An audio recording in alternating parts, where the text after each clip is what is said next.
Boa noite, irmãos.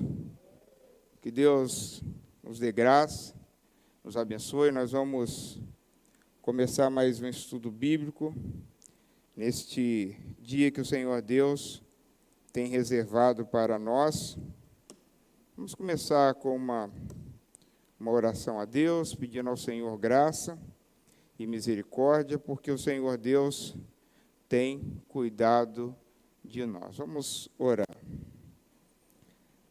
Deus, nós precisamos da Tua direção, da Tua graça, da Tua maravilhosa mão sobre nós, para que possamos estar firmes no dia da tribulação, para ficarmos, Senhor Deus, extasiados com o Teu mover em meio às dificuldades da vida que nos cerca. Concede graça a nós. Concede graça, Senhor Deus, aonde essa mensagem do Senhor, do Evangelho, da Tua Palavra lida, chegar. Que haja corações receptivos para a Tua graça e para a manifestação do Teu Espírito Santo de forma iluminadora, salvífica, mostrando que Cristo Jesus é o nosso Salvador. Obrigado por tudo. Eu oro ao Senhor em nome de Jesus. Amém. Nós vamos aproveitar e remir o tempo, passar ao nosso estudo bíblico dessa noite. O texto se encontra em 2 Coríntios, capítulo 1, do verso 3 ao verso 11. Segunda carta de Paulo aos Coríntios, capítulo 1, do verso 3 em diante.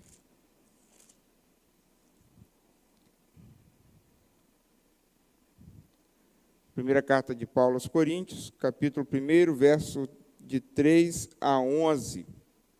Nós vamos pensar sobre o consolo de Cristo nas tribulações ou nas dificuldades da vida do crente. Diz assim a palavra do Senhor: Bendito seja o Deus e Pai de nosso Senhor Jesus Cristo, o Pai de misericórdia e Deus de toda consolação. É Ele que nos conforta em toda a nossa tribulação, para podermos consolar os que estiverem em qualquer angústia, com a consolação com que nós mesmos somos contemplados por Deus. Porque, assim como os sofrimentos de Cristo se manifestam em grande medida a nosso favor, assim também a nossa consolação transborda por meio de Cristo. Mas, se somos atribulados, é para o vosso conforto e salvação. Se somos confortados, também é para o vosso conforto, qual se torna eficaz, suportando-vos com paciência os mesmos sofrimentos que nós também padecemos. A nossa esperança a respeito de vós está firme, sabendo que, como sois participantes do sofrimento, assim o sereis da consolação. Porque não queremos, irmãos, que ignoreis a natureza da tribulação que nos sobreveio na Ásia, porquanto foi acima das nossas forças, a ponto de desesperarmos até da própria vida. Contudo, já em nós mesmos tivemos a sentença de morte, para que não confiemos em nós, e sim no Deus que ressuscitou os mortos, o qual nos livrou e livrará de tão grande morte, em que quem temos esperado, que ainda continuará a livrar-nos, ajudando-nos também vós com as vossas orações a favor, para que por muitos sejam dadas graças a nosso respeito, pelo benefício que vos foi concedido por meio de muitos. Que o Senhor nosso Deus nos abençoe e nos dê graça, para que possamos então entender a palavra do Senhor. Como o texto nos diz, Nós estamos diante de uma segunda carta do apóstolo Paulo a uma igreja que, se olharmos somente para a primeira carta, era uma igreja com muitas dificuldades e um diagnóstico muito difícil de ser mudado o seu rumo. Pois, quando a gente olha na primeira carta, e a gente vai ver isso no curso do nosso estudo, nós vamos ver que o apóstolo Paulo saiu daquele caráter mais disciplinador e agora chega num caráter mais espiritual. E ele começa, então, essa carta tão bonita, que é a segunda carta de Paulo aos Coríntios, de uma forma pastoral, e já dizendo a eles que também com eles se consolem pelo fato de Deus os permitir passar por algumas dificuldades. É tanto essa forma particular da segunda carta, a gente não sabe se foi a segunda cronologicamente, mas é a segunda, né, no cânon que a gente tem e que é sagrado como inspiração da palavra de Deus.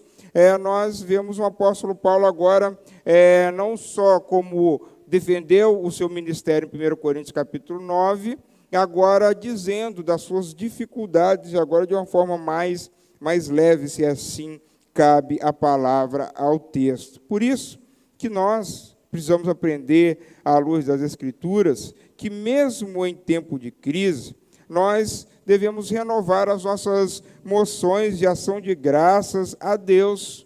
E por quê? Porque Deus nos liberta de grandes perigos e até mesmo algo que venha a atentar com a nossa vida, como foi do nosso irmão Paulo.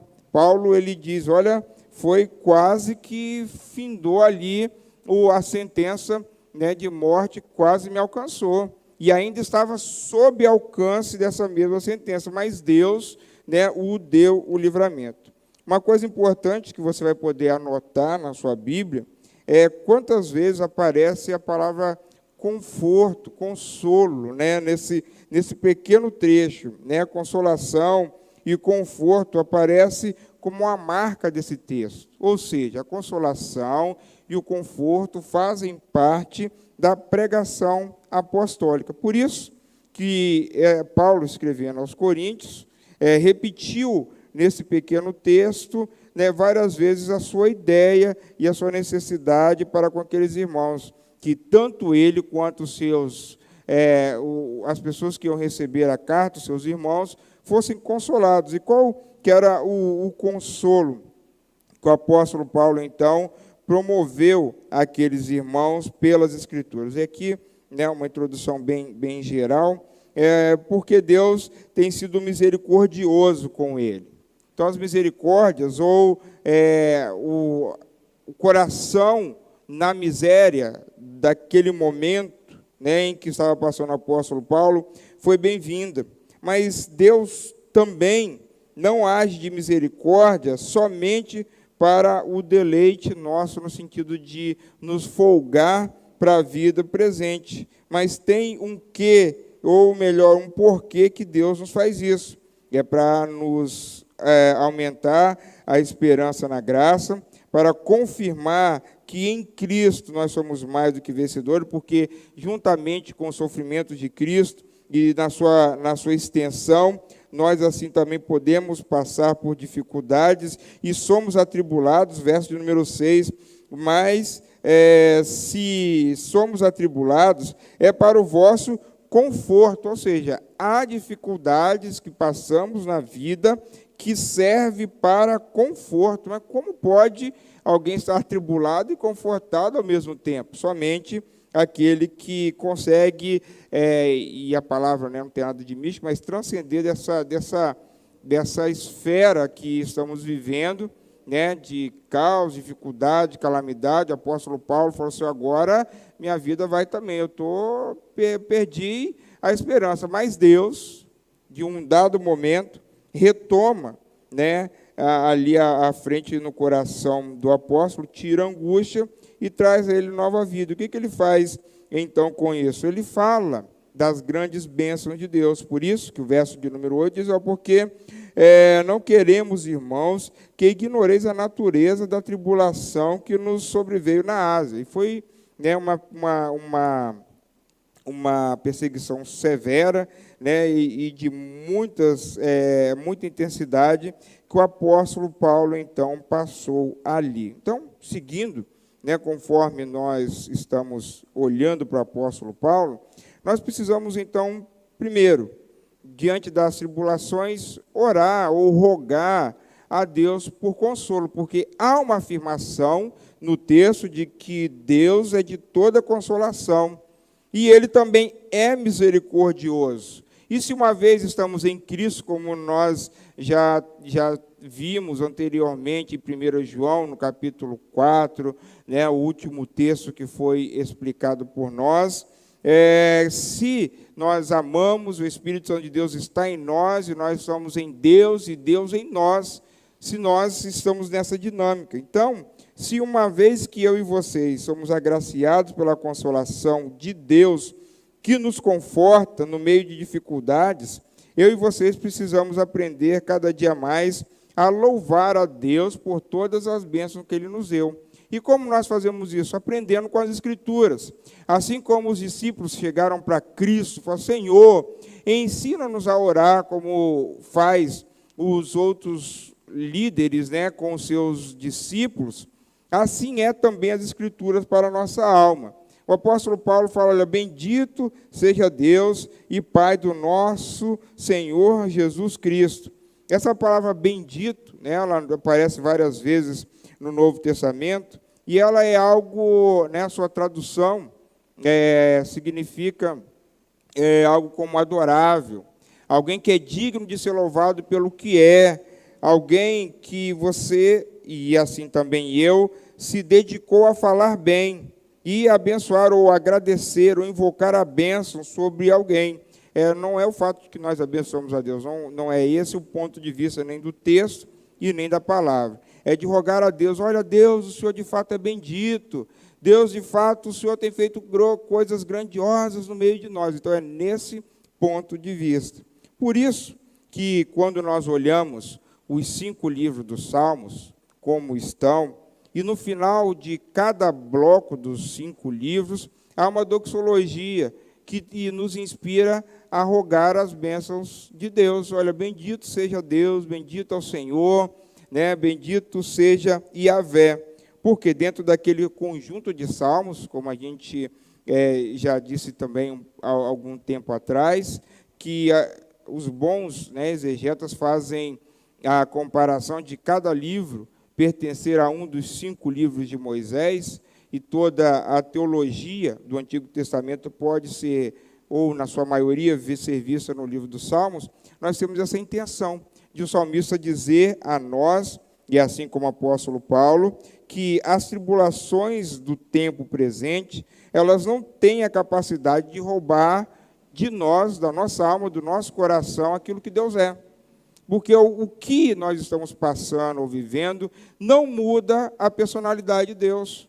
Por isso que a grande luta, como foi a de Jó, e aí eu registrei o texto do capítulo 13, verso 20 e 21, que quando Zofá e Jó estão ali conversando, ou o amigo, o inquilino, apertando Jó, querendo dele uma resposta, ou talvez alguma confissão, e Jó, no meio do seu discurso, defesa, da sua autojustificativa, enfim, né, talvez um dia proposto a gente pense mais sobre o livro de Jó, mas nesse capítulo, nesse verso 20 e 21, diz assim: concede-me somente 2 coisas, ó Deus, e assim não me esconderei de ti. Então, ele está dizendo: olha, eu preciso, Senhor, te conhecer um pouco mais, para que eu não fuja, né, da tua presença. E qual eram as 2 coisas?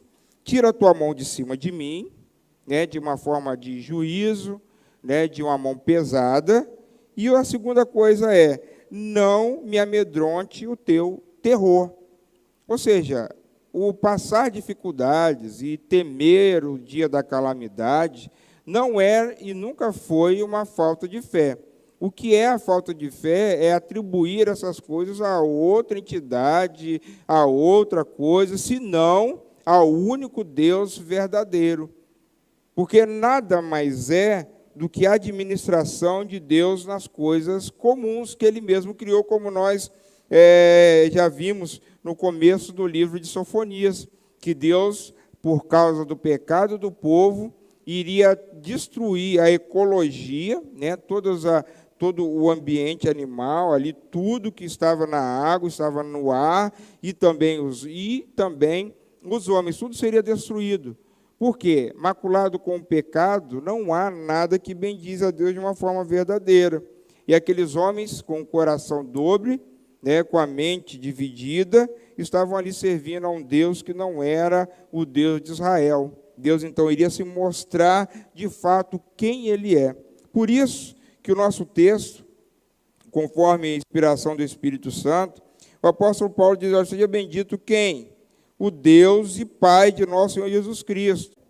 E aí ele fala: para que podemos consolar os que estiverem em qualquer angústia. Ou seja, nós experimentamos a dor, a dificuldade, para que outros não venham a sofrer igual.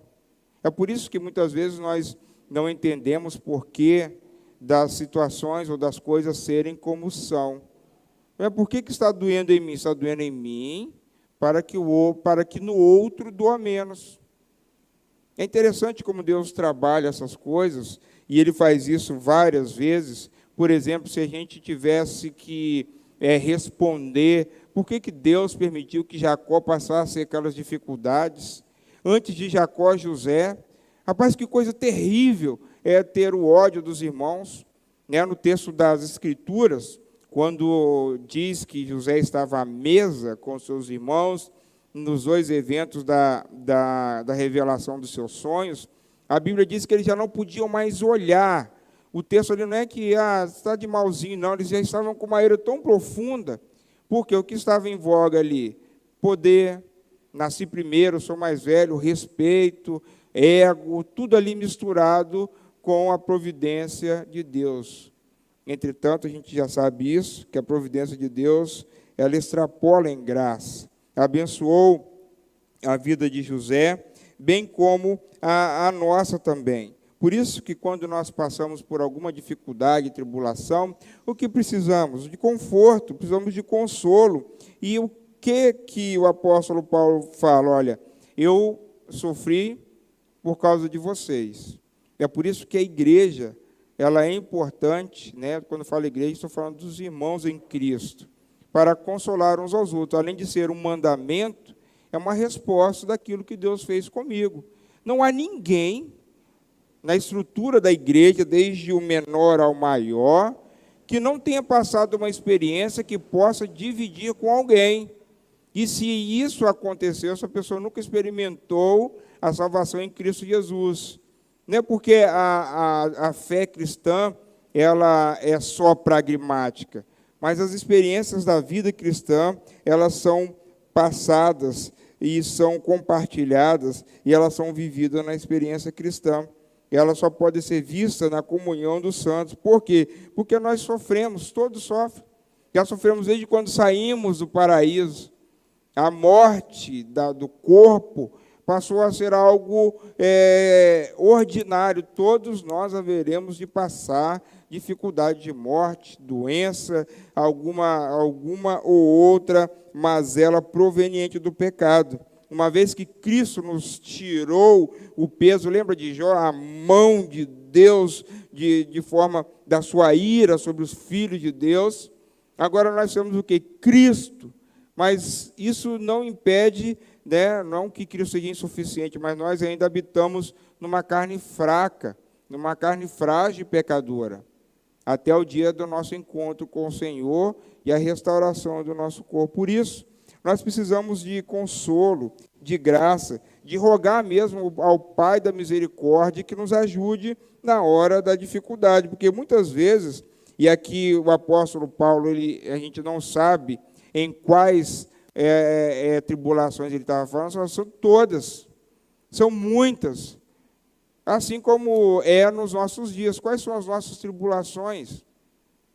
E aqui eu já quero antecipar algo que está mais à frente, que aqui está relacionado, primeiramente, à perseguição da igreja, né, a perseguição de Cristo, mas quando não é perseguição da igreja? Quando nós não somos privados ou perseguidos pelo fato de sermos cristãos.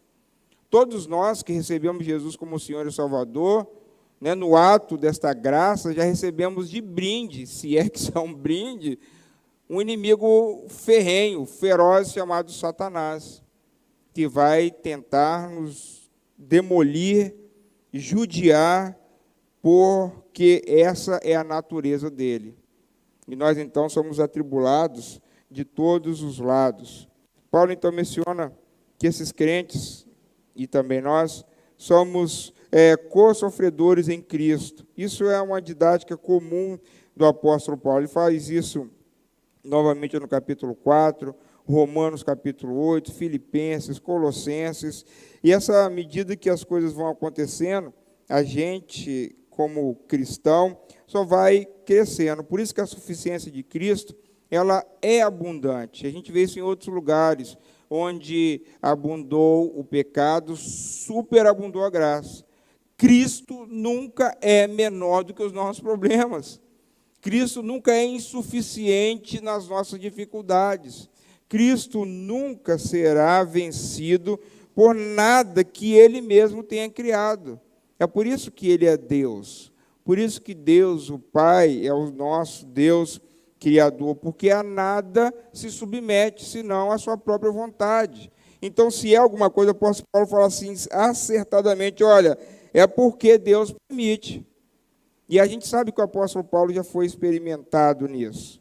E o fruto, então, que se requer de nós, que a gente se requer de Deus, é esse conforto, porque uma vez confortado pela graça, a nossa boca fecha.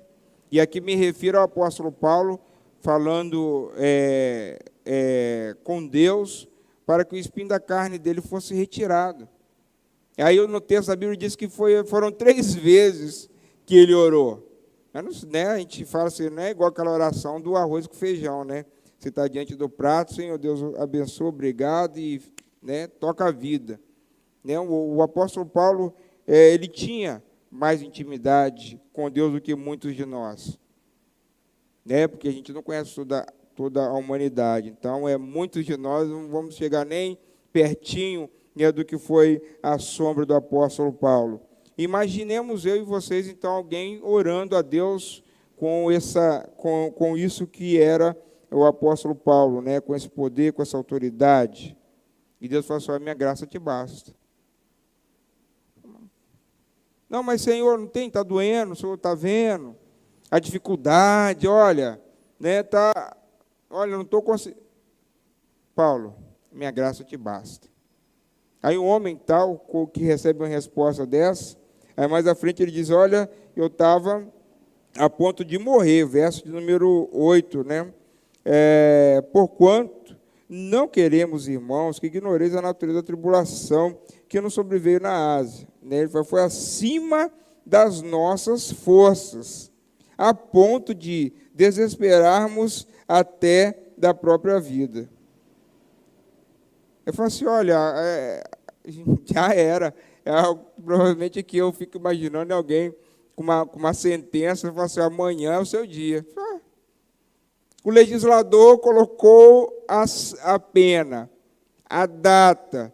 Só sobrou eu, que é a oferta, a oferenda. O que eu vou fazer? Senhor, né, estou aguardando o dia de amanhã chegar. Eu falo assim, olha, aí ele, né, contudo, né, ele vê que Deus, que ressuscitou a Cristo, o livrou, e verso de número 10, livrou e livrará de tão grande morte. Qual morte que é? Não sei.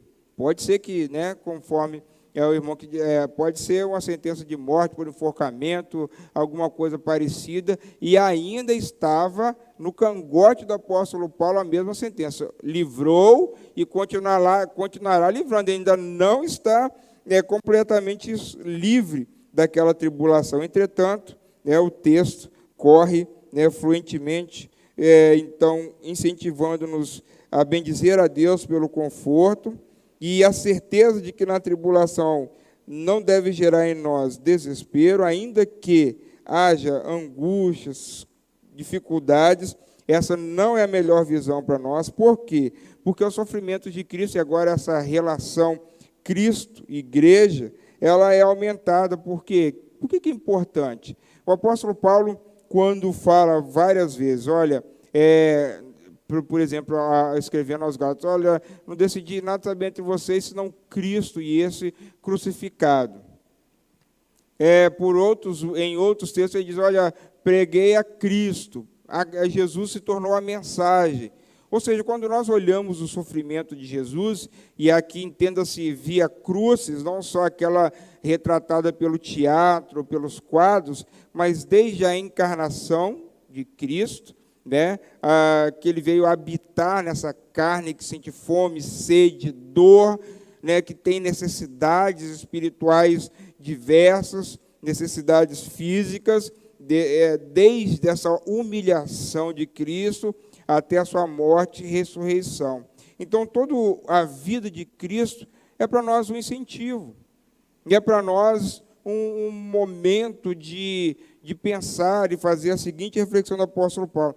Olha, se Cristo sofreu e não tinha pecado, e Deus o livrou, e Cristo me livrou da ira de Deus, por que não receberei igual graça? Esse é o ponto de partida do apóstolo Paulo. Por quê? Porque o crente, uma vez salvo em Cristo Jesus, pelo seu precioso sangue, conforme Atos nos descreve, que é o precioso sangue de Cristo, vertido na cruz, traz para nós, então, ou deveria, sim, trazer mais esperança do que desesperança. Ainda que seja normal, no sentido de que a gente teme, todos nós temos alguns medos. Eu conheço um homem que tem medo de barata.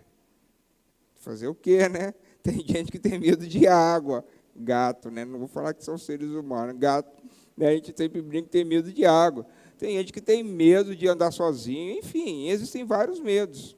Mas nenhum medo, nenhuma dificuldade pode ser comparada àquela de quando o Evangelho é questionado. Nós não precisamos ter medo, por exemplo, de perder o emprego por conta do nome de Cristo.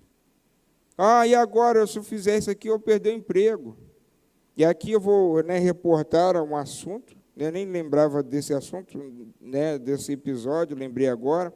A gente viu há poucos dias a maldade do ser humano, de uma mulher fraudar a aplicação lá da vacina em alguém.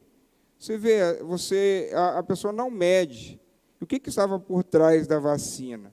Uma pessoa que provavelmente ia guardar para algum parente que estava em casa, talvez, provavelmente bem mais novo, penso eu, não sei se esse é o fato, mas aí a outra pessoa do lado de lá da agulha é uma pessoa que, para mim, não fazia diferença se morresse hoje ou amanhã.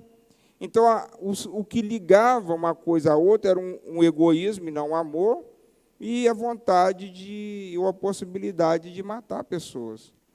Então, ela nunca estaria fazendo bem em nenhuma das pontas. Por quê? Porque o que estava ligando ela era a maldade do coração. Por isso que, quando a gente observa que as nossas dificuldades do tempo presente não podem dar vazão ao que nós somos, por quê? Quem dera se as notícias ruins, elas moldassem o homem sem Deus. Quem dera. Era só botar 30 minutos, nem precisava disso, 10 minutos, umas 2.000 pessoas assistindo determinados programas, você ouve aí, e agora você repensa a sua vida, o cara fala assim, não, agora eu vou mudar, porque nosso mundo está terrível. Mas essas coisas não acontecem. Por isso que o mundo caminha cada dia mais mal do que estava antes. E a tendência, em alguns lugares, é piorar. Por quê? Porque as pessoas enxergam as dificuldades como obstáculos e problemas.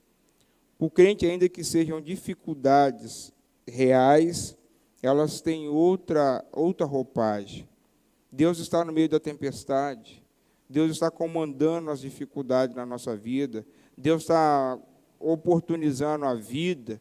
bem como também livrando da morte, ou, melhor ainda, levando para o céu as pessoas que estão perto da gente. Contudo, o apóstolo Paulo diz, no verso de número 9, já em nós mesmos tivemos sentença, né? Ele fala da sentença de morte, verso 10, o qual nos livrou e livrará de tão grande morte, em que temos esperado e ainda continuará a livrar-nos, ajudando-nos também em vós, com as vossas orações em nosso favor, para que, por muitos, sejam dadas graças ao nosso respeito, pelo benefício que nos foi concedido por meio de muitos. E aqui entra uma outra parte da comunhão do apóstolo Paulo com a igreja, ou do crente com a igreja, que são os benefícios da oração coletiva.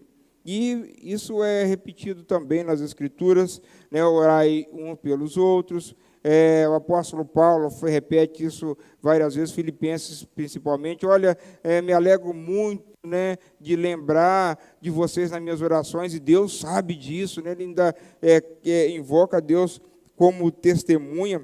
E agora as orações a favor das pessoas, e aqui no caso do apóstolo Paulo, que estava preso, sentenciado, mas Deus o livraria e o livrou desse momento, e não do fatídico ao qual ele foi se encontrar com o nosso Salvador Jesus Cristo, o nosso irmão Paulo.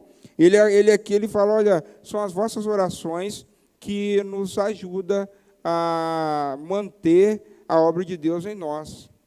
Essa responsabilidade, primeiro, né, de a gente orar uns pelos outros, ela parece que ela se perde em alguns momentos, nas horas da dificuldade, porque nós só conseguimos, isso é um defeito da humanidade, cristalizar no problema. A gente precisa avançar as fronteiras e falar, Senhor, né, mostre o que o Senhor quer com tudo isso, porque nós somos limitados. Nós olhamos a dor no pé e só conseguimos focar no pé. Mas, Senhor, manda o médico, manda o remédio, manda a possibilidade, manda o dia. O pé está doendo. Chegou no dia, na possibilidade, no remédio, ainda não foi curado. Olha, Deus é fraco. Alguns pensam. Deus é impotente. Outros, pior ainda, deve ser macumba. Ou deve ser um espírito maligno que pegou minha perna. E aí, dá vazão para coisas mais terríveis ainda. Falsas teologias, idolatrias e situações bem difíceis, das quais nem essa pessoa que pensa assim pode sair, e nem como, né, a enfermidade vai se livrar sozinho. Então, o que a gente precisa fazer, segundo o apóstolo Paulo, e também as nossas igrejas? É de que nós estejamos, primeiramente, noticiando as pessoas, e as pessoas que recebem as informações, serem dignas primeiro da informação e depois da devoção. Falar com alguém que seja capaz de se comover ou se condoer com a sua dor. Que eu posso falar, olha, que bom, olha, continue orando, porque vocês viram, o negócio aqui está feio. Mas quando vocês oram, né, as portas do céu, as bênçãos de Deus são derramadas sobre a nossa vida. Há o quê? Conforto, há consolo, há misericórdia. Não que Deus não ia fazer isso. Aqui entra a história, o cenário de Ezequias.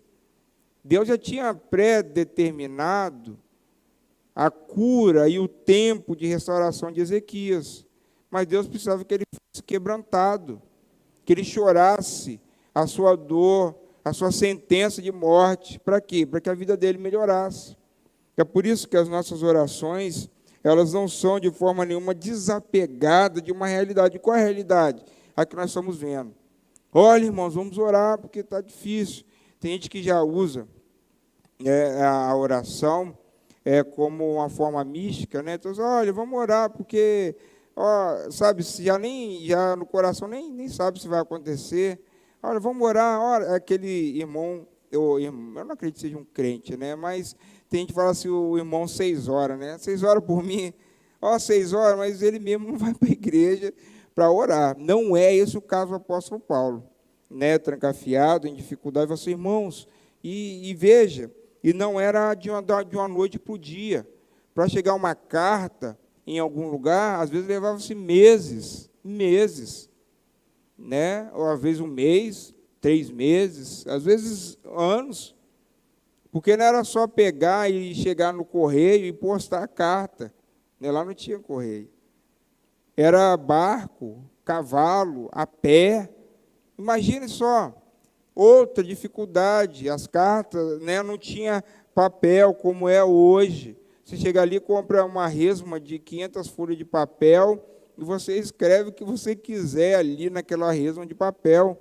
Antigamente era gravado no couro, né, com uma tinta orgânica lá que podia e precisava, às vezes, ser raspado, apagado e reescrito. E a dificuldade, a luz, enfim, N dificuldades. Imagina, daqui a um mês chega a notícia, o irmão está precisando. Ah, já passou um mês mesmo, né? Já deve ter se recuperado. Não, vamos juntar aqui, vamos orar. Vamos orar. Porque muitas vezes as pessoas que estão noticiando aos nossos ouvidos dificuldades, muitas vezes elas são descrentes, estão passando dificuldades. Quando eu falo descrente, não é descrente de Deus, é descrente da situação. Eu falo assim, olha, isso não vai melhorar. Né? Atrás da notícia, às vezes tem uma mãe, um filho, um pai, um amigo, que chora, que sente dor. É por isso que eu disse, né, e repito a vocês, se a gente não sair desses tempos, né, com uma pessoa melhor, nós perdemos mais de um ano de mover de Deus em meio a dificuldades.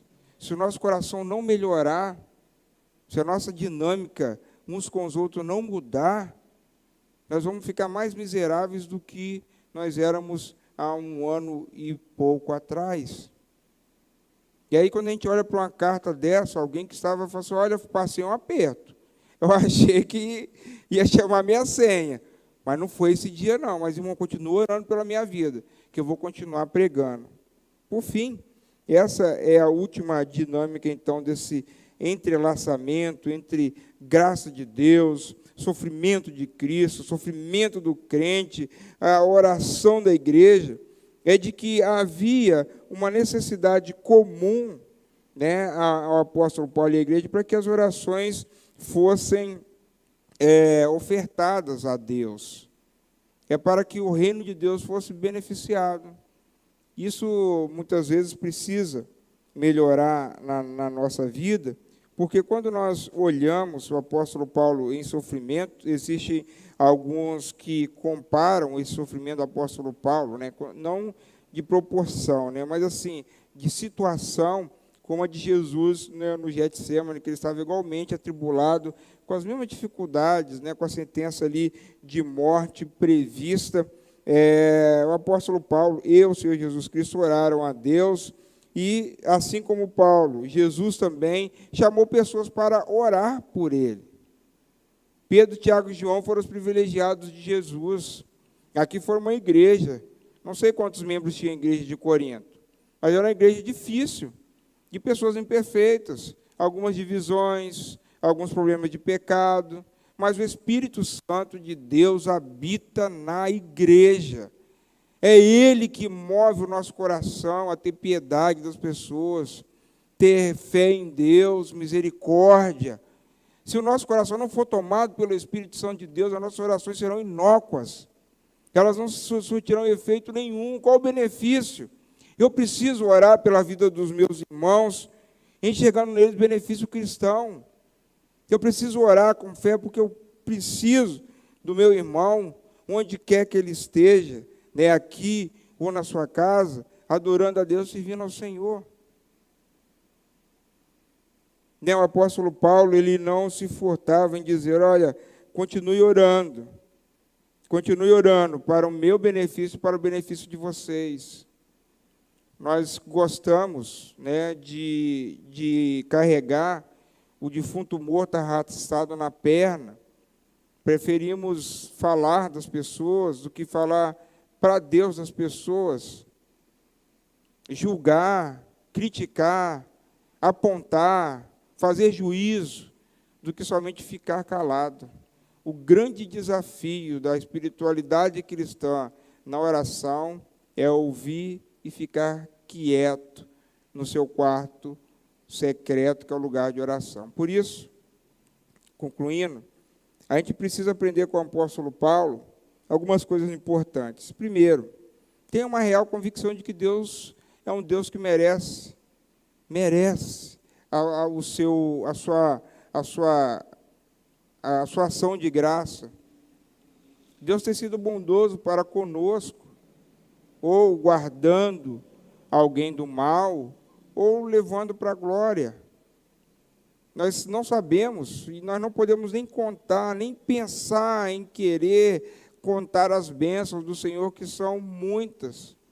Às vezes nós perdemos o ônibus, perdemos a hora de alguma coisa, fala assim, nossa, perdi, poxa vida, você fica decepcionado, mas você não sabe, no curso daquele trajeto, né, do que Deus, então, mostrou-se para você confortado. Uma coisa, né, eu vi hoje na internet, né, a internet é o prato da vez nesses tempos. Uma pessoa falou assim, olha, experimente, vamos supor, faça o exercício. Se tudo que você reclama, Deus tirasse a sua vida. Aí ele começa a nominar. Ah, meu emprego, Deus me livre. Opa, tirou o emprego. Beleza, você é uma pessoa desempregada. Ah, rapaz, meu filho, não sei o quê. Deus vai lá, tirou o filho. Olha, não sei o quê, minha perna, né? Deus vai lá e tira. Já pensou? Se Deus tirasse da nossa vida tudo que nós reclamamos, o que teríamos? O que nós teríamos? É por isso que nós precisamos do Espírito Santo. E por isso que nós não sabemos bem como orar, como pedir, nem como buscar consolação. Muitos de nós esperamos a consolação na nossa zona de conforto. Estou em casa, estou tranquilo, estou aqui triste, eu não vou procurar ninguém, não. Tem pessoas que são egoístas assim. Acham que podem, por elas mesmas, ajudar, né, se ajudar. Né? A autoajuda já é um auto-engano de alguém que acha que isso é uma ajuda. Né? Porque se a ajuda viesse de nós mesmos, nós não precisávamos nem de Deus. A autoajuda é um auto-engano. Então, nós precisamos das pessoas para nos ajudar. Você e eu precisamos afinar, né, os nossos ouvidos, para que as notícias que chegam aos nossos ouvidos, elas desçam para o joelho. Desçam para o joelho. Porque eu preciso enxergar o meu irmão, a minha irmã, triste. Ainda que seja por falta de conhecimento das Escrituras. Um conhecimento pequeno, você às vezes já passou por aquilo, e aquilo vai te fortalecer. Você fala assim, irmão, espera um pouquinho, olha lá na Bíblia, e você saca a Bíblia para ele, e ele lê, e o Espírito Santo de Deus conforta. Você fala, olha, que bênção, que graça. 2 pessoas foram beneficiadas, quem ajudou e quem foi ajudado. Que nós possamos aprender com a vida do apóstolo Paulo, que passou por um medo, uma dificuldade, né, uma ideia de que provavelmente não iria passar daquele momento, mas Deus o livrou, não por ele mesmo. E ele reconhece isso. Reconheça isso na sua, eu devo reconhecer e reconheço na minha vida também, é graça. Deus é poderoso para nos livrar do mal e da hora do mal e também nos guardar na hora da calamidade. Que Deus nos abençoe e dê graça em nome do nosso fiel Salvador Jesus Cristo. Amém.